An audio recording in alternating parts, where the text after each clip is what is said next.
My name is Dr. Michael Reinhorn.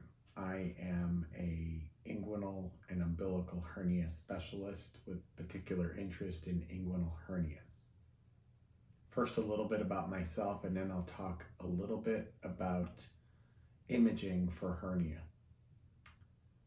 So I trained as an engineer at Cornell, then attended medical school at Boston University, and then did 5 years of training in general surgery at Boston University as well.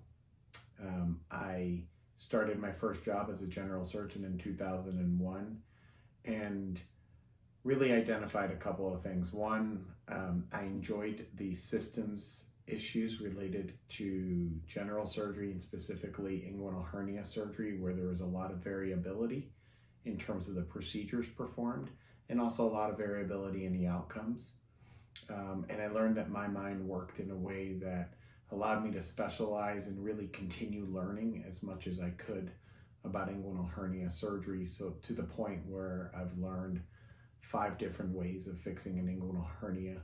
And we really approach our patients in a way that allows us to really focus in and give them the options that we think are best for them based on our experience. And my experience is such that I've repaired over 5,000 inguinal hernias.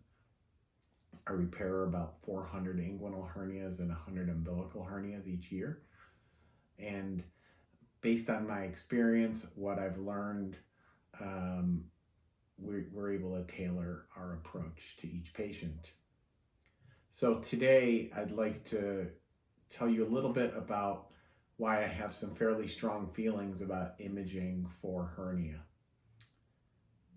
Patients with inguinal hernia come to the office with a couple of different complaints. Either they've noticed a bulge or swelling in their groin, or they have discomfort in their groin, or both.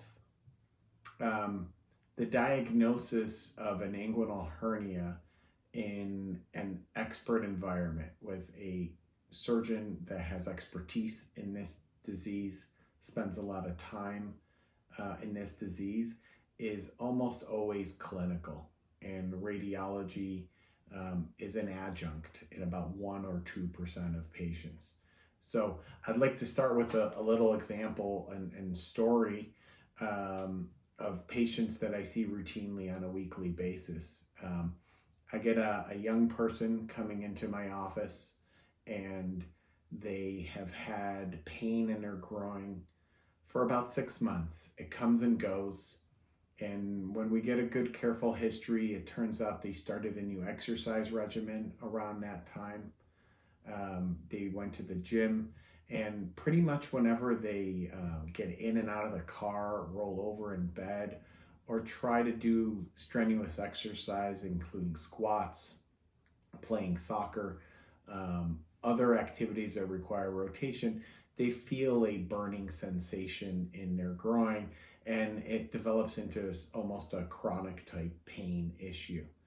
That patient comes into my office, and when we examine them, they don't have an obvious hernia. In fact, they're thin, they're healthy, there's no bulge, they've never noticed a bulge. And when we examine them more closely, it's obvious that they have something called a core muscle injury, which is inflammation of some of their abdominal or core muscles that attach to the pubic bone that cause inflammation of the pubic bone. It's something that 50 years ago used to be called a sports hernia, basically pain in the groin when doing sports. It has nothing to do with hernia, but just got labeled that way. That's a pretty straightforward diagnosis for us to make, and we oftentimes recommend that the patients do physical therapy, work on core strengthening with a strength coach or personal trainer, and that's a really easy conversation to have. Unfortunately, almost every single one of these patients, when seen by their primary care doctors, gets an ultrasound before coming in to see us. And at least 50% of patients with that exact same scenario, no hernia on physical exam, has an ultrasound read by a radiologist showing a hernia. And so now we have to have a difficult conversation. Here is a x-ray, an ultrasound in black and white telling them they have a hernia diagnosis, and an expert hernia surgeon that's saying they don't. And who are they going to trust, a human or a machine? And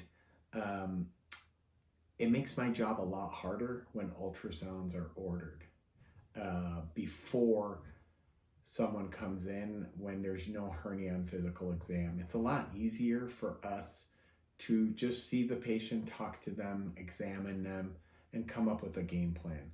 We're going to get it right 99% of the time because that's all we do. But we're human. We might get it wrong. And if we get it wrong, a hernia eventually will show up on physical exam. The other scenario is the same patient notices a bulge and sees their primary care doctor. They have some aches and pain at the end of the day. They may even have digestive issues, and they get an ultrasound on the way to come seeing us, and the ultrasound doesn't show a hernia.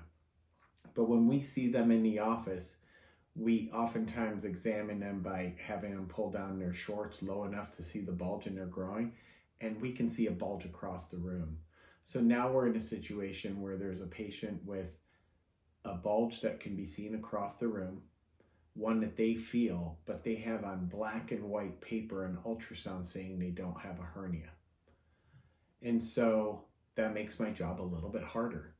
And so the take-home message is we don't want imaging for a hernia, especially ultrasound. In fact, ultrasound for hernia diagnosis is almost harmful for patient care. It's a waste of their time. It's a waste of the healthcare dollar. And it's rarely ever accurate enough to change our management. Now, that's not saying that there's never a role for imaging. There are plenty of patients who come in and don't have a textbook story. And at that point, we do recommend imaging, but at that point, we recommend CT scan of the abdomen. That really gives us a three-dimensional image that can be seen with different views and different perspectives. Allows us to differentiate between fat, between intestine, between bladder, between different types of hernias, and can give us very useful information when the story is not exactly textbook. I would say about 1 or 2% of patients that come to us for an inguinal hernia require a CT scan. Patients who have incisional hernias after some previous surgery oftentimes require CT scan to better understand the anatomy and plan for surgery.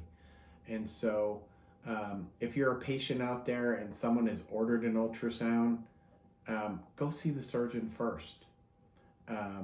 If you're a primary care provider and you're thinking that there may be a hernia or a core muscle injury, save the patient some hassle and some aggravation and just send them to a hernia specialist.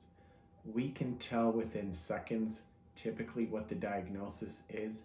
It's a much more efficient way to take care of patients and erases a lot of the anxiety that occurs when I, as an inguinal hernia expert, have to tell a patient that the x-ray ultrasound that was ordered was both misinterpreted or was a waste of their time. And we try to do our best, but the bottom line is it's a waste of their time. And some of the purpose of this video is just to get the word out there. At least where I practice in the Metro Boston area, I have never changed my management in thousands of patients based on an ultrasound of an inguinal hernia.